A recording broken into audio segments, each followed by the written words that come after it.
don't care what people are looking at me right now, and I want to have fun. I want to, walk my dog, do a backflip, or take off my socks. It doesn't matter.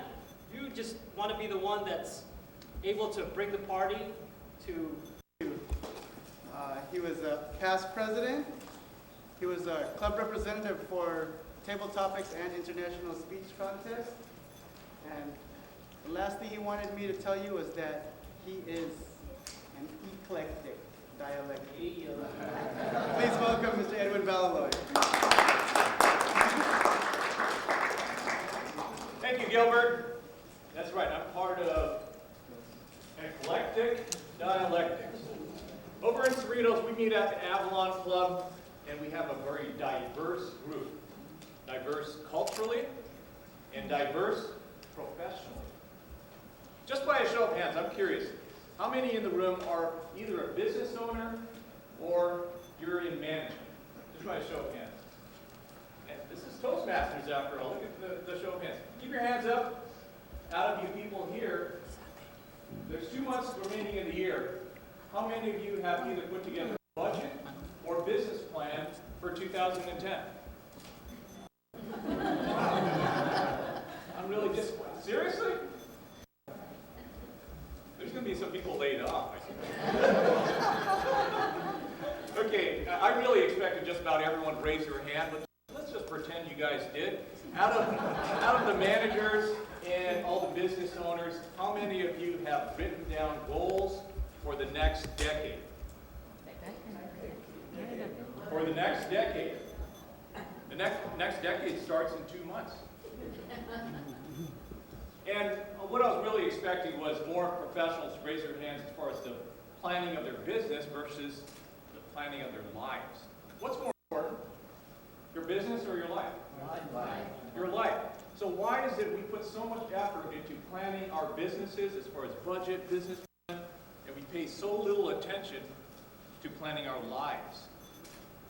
I listen to a great real estate coach, probably the most inspirational speaker I listen to, Tom Ferry. Tom Ferry asks us to do a visualization exercise, and we're talking about planning the next decade. He says, imagine it's 2019. If you were to interview yourself, what would you ask, and how would yourself in the future answer? And I probably fell into a trap that I think a lot of you want to avoid. I fell into a trap, okay, it's 2019, 4,000 square foot home, view to Catalina, Ferrari 360 Modena, or whatever Ferrari they had at that time. Don't ask yourself, in 2019, what do I have? Ask yourself, who have I become? If you ask yourself that question, you're on a good path to go put together those goals for the next decade. Ask yourself, who have I become? In order to get all of these things, what kind of person do I have to be to accomplish all of this? Anyone ever heard of a person by the name of Abraham Maslow? No, again, unexpected. A lot of people have heard of Abraham Maslow in this room. His works have really influenced psychology as we know it today. And there's actually something called the neuropsychology of self-discipline. Everyone have a handout? And if you don't, steal one off of an empty seat. The neuropsychology of self-discipline really evolved from the study of some of our most successful and wealthiest people of our generation. And there's a lot of iterations of this. I'm sure some of you have seen The Secret. Some of you have read Think and Grow Rich by Napoleon. It all starts with the fire within. You have a burning desire. So write that down for those of you who haven't.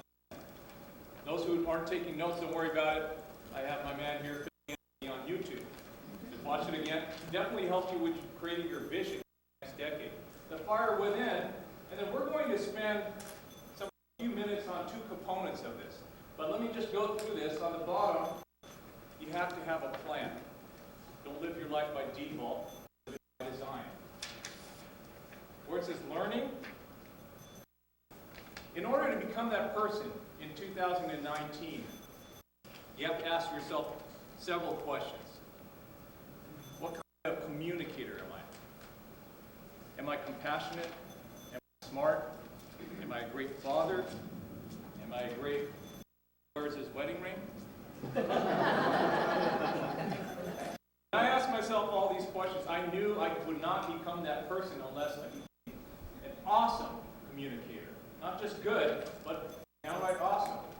And when you apply this model, you could apply it at a very high level to your life, or you could apply it at the micro level. In this case, I'm applying it to communication for tonight, since we're in Toastmasters. And I think a lot of you will agree, you cannot become this great person with all this satisfaction and fulfillment unless you become a great communicator. Walt Disney would not be able to create his vision without being able to know and speak what he wanted. Up here where it says models of possibility. If someone did it, so could I. Where's Suguru? Everyone, if you're thinking about becoming a great speaker, usually people model a speaker after them. Who's your model? Several, like Billy Crystal. Billy Crystal. Gilbert, who's your model? See, two good speakers here, they know immediately who they model their speech after. Who will you model? Who do you admire? For myself, I admire and have modeled my speaking after a great member of ours, Brian Tom. And you'll hear me steal a lot of his speech. Who are you modeling? Sensory vision. Write down underneath affirmations. Anyone know what affirmations is? Or anyone practicing affirmations? One person? Okay. All of you are practicing affirmations, believe it or not. And for those of us who've gone up here and we've all done it and choked on stage, these are the affirmations going on in your head before you go up there. Oh, well, I'm nervous. I hope I don't mess up. I hope I don't say too many times. And that's why you go up there and you do exactly those things. Here's what I say, and I even said it in my head, even before I was being introduced up here. And I'd like everyone to repeat after me, so you can do your affirmations, and next time it's your turn to speak, you can say these same exact things, or make up some of your own. This is what I say. I am calm. I am calm. I am a powerful speaker. I am a powerful speaker. I have an awesome voice. I have an awesome voice. I'm going to unleash the beast. I'm going to unleash the beast. I'm going to buy Edwin a beer after this. Those aren't the droids you're looking for. You get it, right? You have your affirmations and it makes you feel powerful, and you're ready up there to really go up there and unleash the beast. So this whole model where you have the burning desire, you have modeling, you have your affirmations up there, and then on the bottom it says learning. Right down next to that, Toastmasters. Toastmasters gives you that structure that's necessary for improving your communication. And then one good title you'll want to pick up, written by our own Frank Adamo, 31 Tips to Becoming an Effective Presenter.